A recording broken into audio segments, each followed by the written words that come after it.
ধরছি তো, চলো। আপনি আমার হাত ধরেন, ধরছি তো ভাই, রিল্যাক্স ধরেন। ভাই ধরছি তো, সমস্যা কি আপনার? এখানে আসছেন কি জন্য? আমরা এমনি ঘুরতে আসছিলাম। আচ্ছা ঠিক আছে ভাই।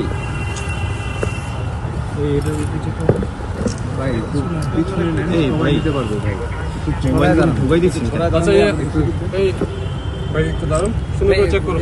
একজন দাঁড়ান, আপনি দাঁড়ান দাঁড়ান। এই করো, এটা সিজ করো। কথা বলার কি এখানে স্যারের সাথে বলুন। এই অফিসার কে আছে এখানে? Sub inspector. আপনার ফোনটা সরান তো। আপনি কোন জায়গায় ফোন দিয়েছেন? ভাই কিছু না। এখানে দুইজন ছিল, আপনারা দেখতে পেয়েছেন, এবং দুইজনকে আমরা প্রথমত দেখে তারা বানানো অবস্থায় পাই। আমাদেরকে দেখে তারা সেটা ফেলে দেয় ফু দিয়ে। আপনারা এটাকে কাভার করতে পেরেছেন কিনা আমি জানি না, কিন্তু আপনাদের চোখের সামনে তারা ফু দিয়ে ফেলে দেয়। তারপর তাদেরকে এখানে ওঠানোর সময় আমরা তাদের এই নিচ থেকে এটা পেয়েছি, আরও চেক করছি, দেখা যাক আরও পাওয়া যায় কিনা। আপনি কি করেন? এমনি ঢাকাতেই থাকি। কিছু করেন কি না? না না কিছু না। এখানে আসছেন কি জন্য? আমরা এমনি ঘুরতে আসছিলাম। আচ্ছা ঠিক আছে ধরছি তো, চলো। আপনি আমার হাত ধরেন, ধরছি তো ভাই, রিল্যাক্স ধরেন। ভাই ধরছি তো, সমস্যা কি আপনার?